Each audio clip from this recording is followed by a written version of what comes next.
In the early 1200s, an empire rose so fast that entire cities opened their gates without a single arrow fired. Not because of mercy, but because the city next door had been erased from existence. In just 25 years, the Mongols conquered more land than the Romans did in 400. And then, almost as quickly, they tore themselves apart from within. This is how the Mongol Empire conquered the world, and why it could not hold it. It began on the frozen Mongolian steppe, a place so harsh that survival itself was a victory. A boy named Temujin was born into a world of betrayal. His father was poisoned by rival tribesmen. His mother was abandoned with her children to starve. And at one point, Temujin was captured and enslaved, locked in a wooden collar and paraded as a warning to others. Most men would have broken. But one night, Temujin escaped.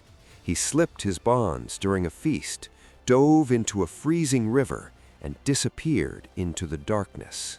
Years later, that same boy would unite the fractured Mongol tribes, not through birthright, but through one radical idea. Loyalty and skill mattered more than bloodline. He promoted commoners to generals. He rewarded merit over ancestry, and he forged scattered clans into a single, unstoppable force. The boy who had nothing became Genghis Khan, and the world was not ready. The Mongols did not charge into battle. They vanished into it. Their soldiers were born on horseback, trained from childhood to ride for days without rest, to fire arrows at full gallop, and to disappear before enemy formations could even assemble. But speed alone did not conquer empires. Fear did.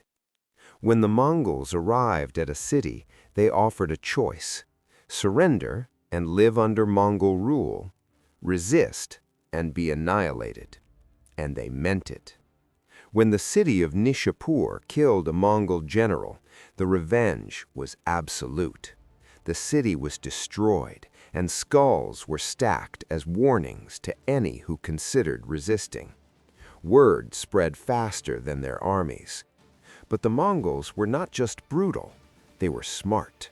They operated one of history's earliest international intelligence networks, gathering information on enemy defenses months before attacking.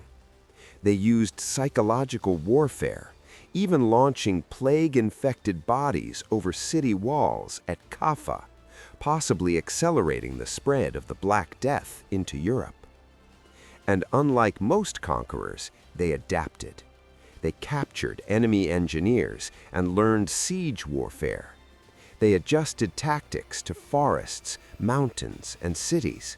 They turned the strengths of their enemies into their own weapons. Within decades, the Mongols crushed the Jin dynasty in China, the Khwarezmian Empire in Persia, and the Kievan Rus of Eastern Europe. By the time Genghis Khan died in 1227, his empire stretched from the Pacific Ocean to the edge of Europe. And his successors were just getting started. Under Genghis Khan's grandsons, the Mongol Empire became the largest contiguous land empire in human history. At its peak, it covered more than 9 million square miles. But something unexpected happened. The Mongols did not rule through fear alone. They protected the Silk Road. Merchants could travel from East Asia to the Middle East under Mongol protection. Ideas, technologies, and cultures moved freely across continents. For one brief moment in history, the Mongols did not just conquer the world, they connected it.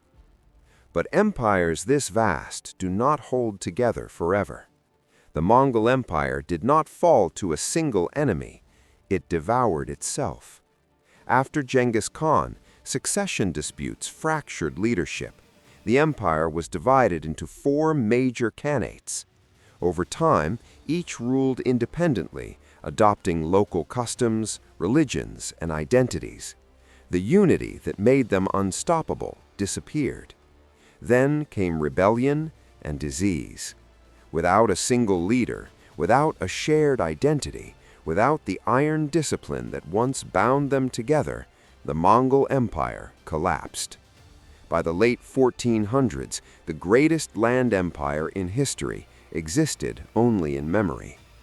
The Mongols conquered the world through speed, fear, and unity, but they lost it through division, distance, and time. You can take the world by storm, but storms do not last. Which empire should we explore next? Let me know in the comments.